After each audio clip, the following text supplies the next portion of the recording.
For years, one number has echoed across headlines, intelligence briefings, and political speeches.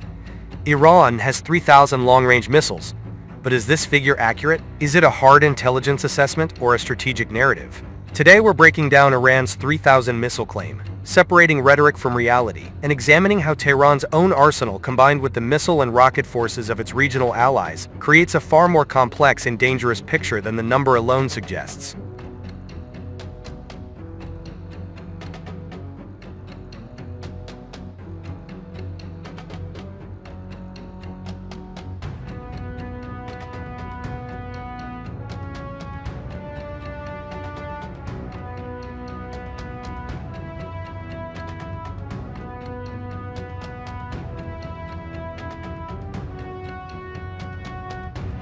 The figure of 3,000 missiles is frequently cited by Western officials and media outlets, often without clarification. But here's the key issue. This number is not limited to long-range ballistic missiles.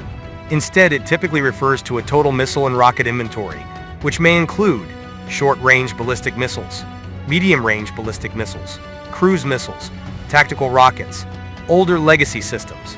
When framed as, quote, 3,000 long-range missiles, the claim becomes misleading, because no credible public intelligence assessment confirms Iran possesses thousands of long-range ballistic missiles, capable of strategic strikes. Based on open-source intelligence and defense analysis, Iran's true long-range missile inventory is likely far smaller. Iran's missile force is best understood as layered, not massive in one category. Short-range missiles, SRBM, hundreds. Medium-range missiles, MRBM, 1,000 to 2,000 kilometers. Dozens to low hundreds. Cruise missiles, growing but limited. Solid fuel precision missiles, fewer but more survivable. Iran prioritizes survivability, mobility, and accuracy over sheer numbers. In modern missile warfare, quality and survivability matter more than quantity.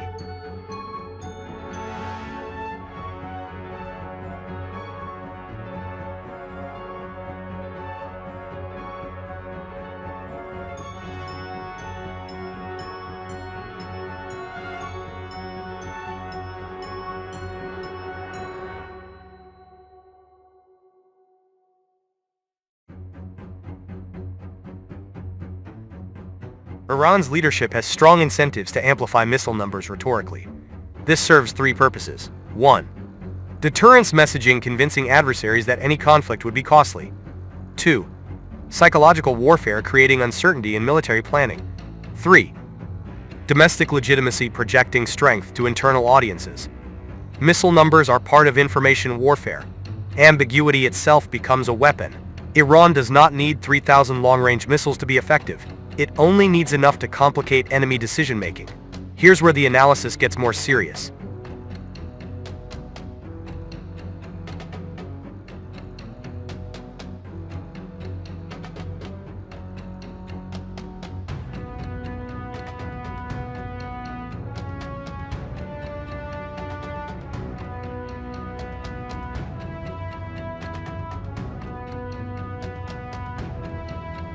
From a military standpoint, proximity beats range.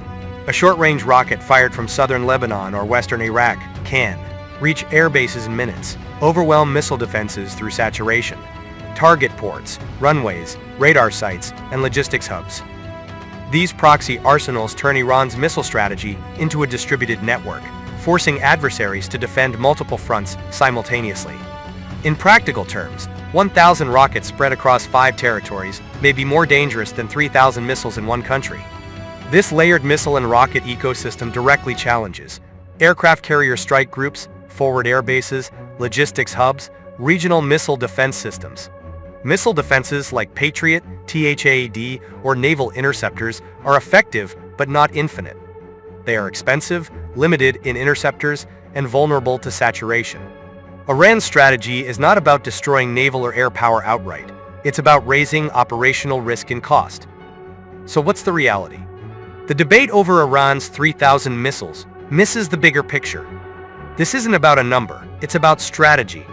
Iran's missile power comes from mobility instead of mass, networks instead of stockpiles, ambiguity instead of transparency. And when combined with regional resistance arsenals, It creates a multi-directional missile challenge that no single defense system can fully neutralize.